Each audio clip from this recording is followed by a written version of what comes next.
Olá pessoal, aqui é o Velgas. Hoje é dia 30 de setembro de 2025, último dia do mês.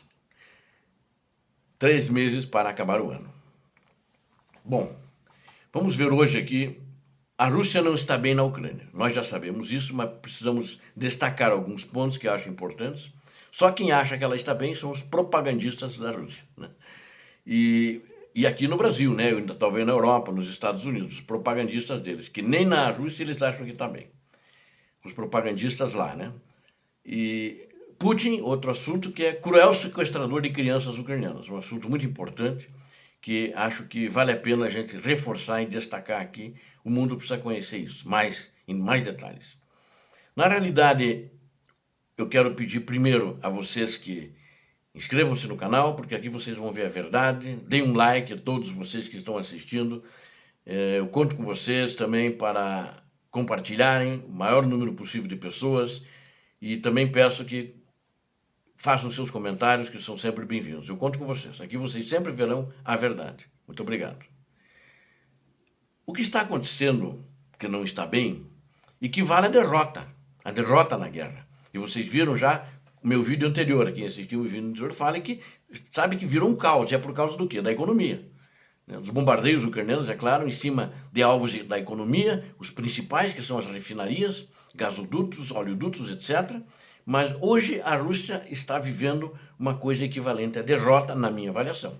Até mesmo os propagandistas russos, os de lá, não acham que a guerra na Ucrânia está indo bem, né? Se vocês consultarem, só que é em russo a maioria, talvez em inglês, mas eles dizem claramente que não está indo bem. Então é uma coisa complicada para a própria Rússia ouvir isso. E isso cria um ambiente negativo contra o regime, porque as coisas começam a faltar, não é petróleo, gás na própria Rússia, mas também produtos em supermercados, como era no tempo da União Soviética. Logo vai sumir tudo. Após meses de desacordo, né, sobre as negociações de paz, né, quero começar fazendo essa introdução, a Casa Branca e propagandistas do Kremlin finalmente estão em uníssono sobre algo. A guerra da Rússia na Ucrânia não está indo bem para Moscou. Quando eu falei as negociações de paz, a Casa Branca, é que antes o presidente americano Donald Trump acreditava na Rússia. Acreditava nas lorotas que contava o ditador da Rússia. Hoje não acredita mais. Hoje os próprios assessores dele já disseram que, de fato, o Putin não está avançando na Ucrânia. O Putin está recuando na Ucrânia. A Ucrânia está dando um couro neles, né? Falei isso com a linguagem exatamente como ele falou, um vídeo atrás, acho que na semana passada. Os russos precisam acordar, na minha opinião, e têm que aceitar a realidade.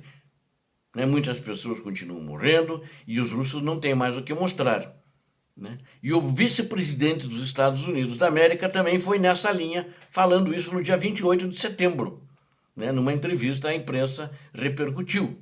E ele, que também era um defensor de Putin de primeira hora, hoje está contra. Eles viram que a situação, porque a guerra na Ucrânia, ela não está acontecendo com avanços estratégicos envolvendo cidades, cercando a cidade de Kharkiv, por exemplo, de Limansk, o de Sumy, né? E a guerra na Ucrânia virou a guerra de Pokrovsk, que é uma cidade que tinha 65 mil habitantes antes de 24 de fevereiro de 2022, e agora virou a guerra de Pokrovsk. Podemos até ampliar um pouco e dizer a guerra de Donetsk, porque tem outras cidades que além da linha de defesa, que eles não estão mais tentando como antes, mas tentaram e fracassaram, que é Chasiviar, etc. Né? Não vou enumerar todas aqui, mas é mais umas 4 ou 5 cidades, né?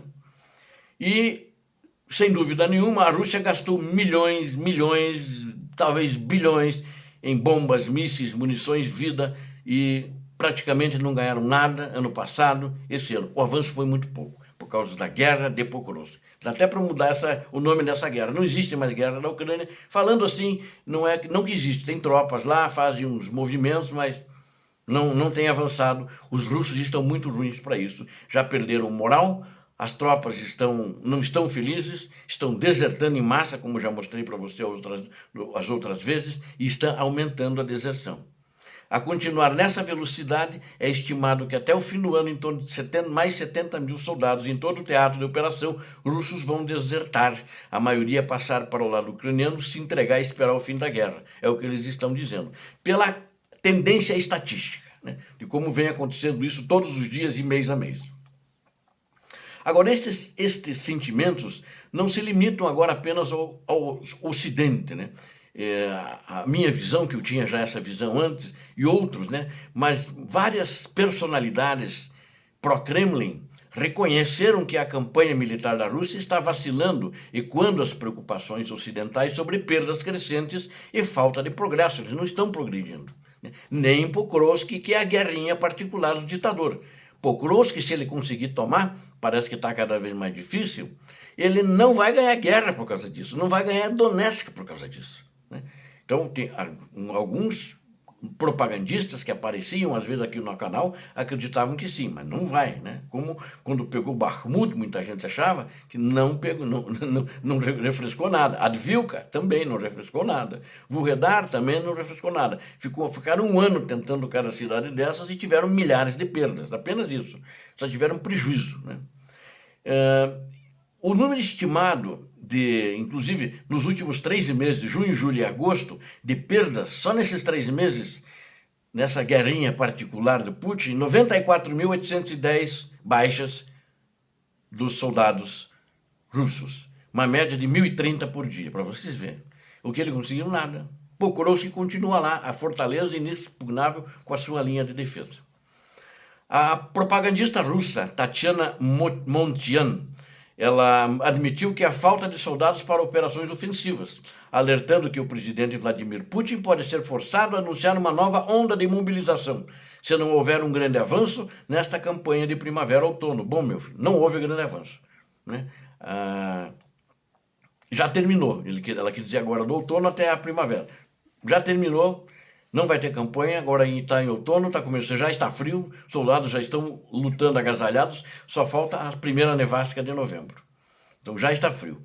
E, segundo ela mesmo disse, na primeira quinzena de setembro, o ritmo da ofensiva russa diminuiu significativamente. Eles podem ter comprometido suas últimas reservas, disse ela. Falou agora, semana passada, numa entrevista. E o Dmitry Rogozin, que é um senador russo, que representa a região de Zaporizhia, ele foi eleito pelos russos de Zaporizhia, não pelos ucranianos. Os ucranianos não foram votar. Lá a votação também não é obrigatória. Você se inscreve numa lista e vai votar, se estiver na lista você vota. Então ele reconheceu, numa entrevista também agora, semana passada, que a linha de frente chegou ao impasse e que Moscou era incapaz de obter avanços significativos. E é impossível avançar, há um impasse na frente de combate, disse ele. E o Pavel Gubarev, que também era um representante russo na região de Donetsk, também lutou pela Rússia ali, depois se candidatou, se fixou em Donetsk, do lado ocupado, e foi eleito pelos russos daquela região. Ele comentou a declaração desse Rogozin, esse que falou anteriormente, que eu repeti, que falei para vocês agora. Então, o que ele falou? Ele observou que as forças armadas russas frequentemente partem para a ofensiva enquanto a Ucrânia se defende, resultando em perdas incomparavelmente pesadas para o lado russo. Ele acrescentou que a destruição da capacidade de refino de petróleo da Rússia por ataques ucranianos criou uma situação estrategicamente vantajosa para Kiev, ele falou, né? Enquanto a propaganda estatal engana o público. O cara falou isso, o russo falou isso, fazendo-o acreditar que a Ucrânia está à beira do colapso, né? Então, ele já não acredita mais na propaganda. Mas, na realidade, a situação atual já equivale a uma derrota, como eu disse, para a Rússia. A Rússia não tem capacidade de concluir a operação militar especial, esse nome fajuto e porco que eles falam, porque, na realidade, é guerra. E eles chamam operação especial. É uma maldita guerra, né? E com o avanço dos objetivos definidos e a vitória sobre o sistema colonial do atual governo. Não vão conseguir fazer isso. Um regime colonialista, imperialista, né? Com o início das hostilidades, o exército ucraniano, ele tinha 800 mil homens, né? Depois, ao longo do caminho, aumentou algo para mais entre 150 a 200 mil por ano, né? Portanto, e quando eles diziam, não, mas nós perdemos mais de 1 milhão, e a propaganda russa diz, a Ucrânia perdeu igual. Aí esse deputado disse, não, não é isso.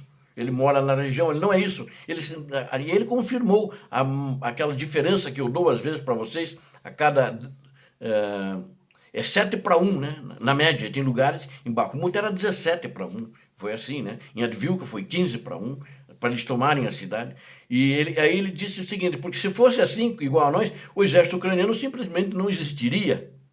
Ele hoje soma mais ou menos em toda a Ucrânia, não só na frente de operações, 1 milhão, 1 milhão e 100 militares, então não existiria. Isso é verdade. É um raciocínio, não é nem matemática, é uma aritmética simples, né? Então, na realidade, o Ministério da Defesa russo está mentindo? Sim.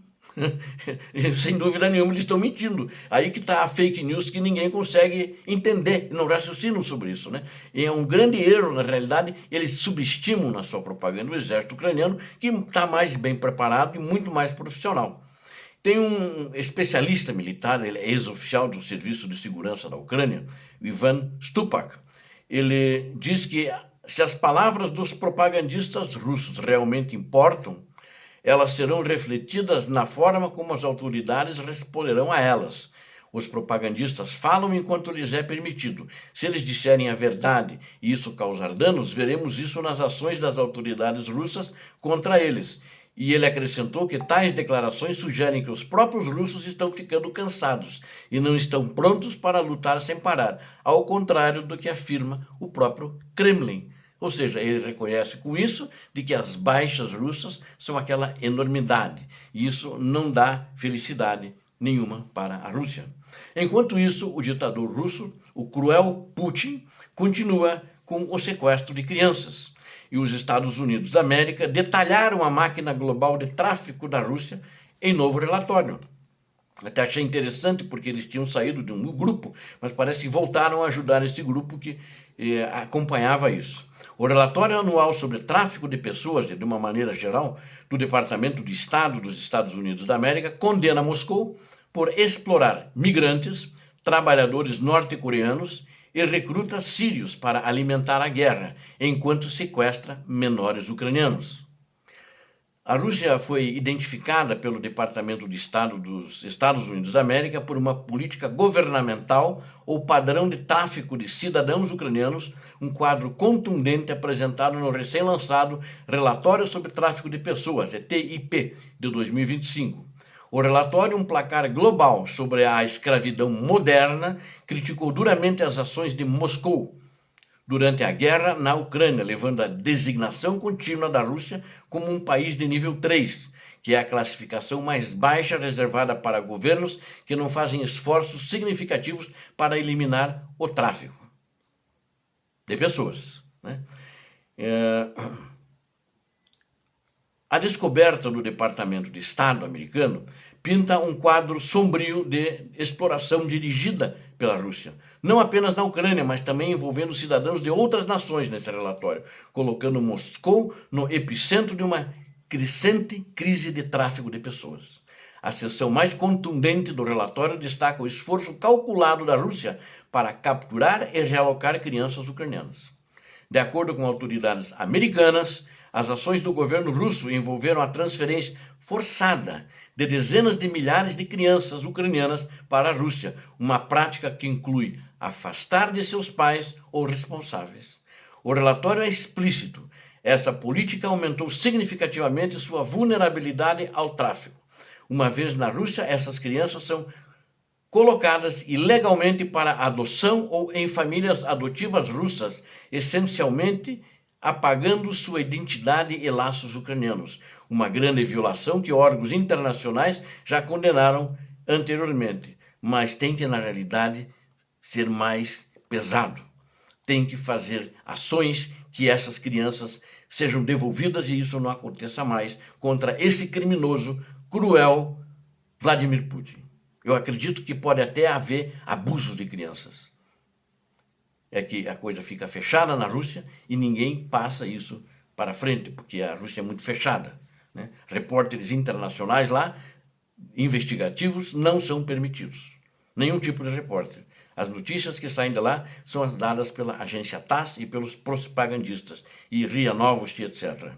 O relatório, o TIP, detalha um sistema amplo e coercitivo de exploração, que tem como alvo inúmeras populações para fins de esforço de guerra e ganho econômico. O governo russo é citado por operar uma enorme operação de filtragem e sistema de detenção que incluía o uso de trabalho forçado, são detidos incluindo civis ucranianos, também adultos, né? Para isso, são supostamente forçados a realizar trabalhos manuais, incluindo cavar trincheiras e valas comuns, consertar instalações e trabalhar em projetos de melhoria da cidade.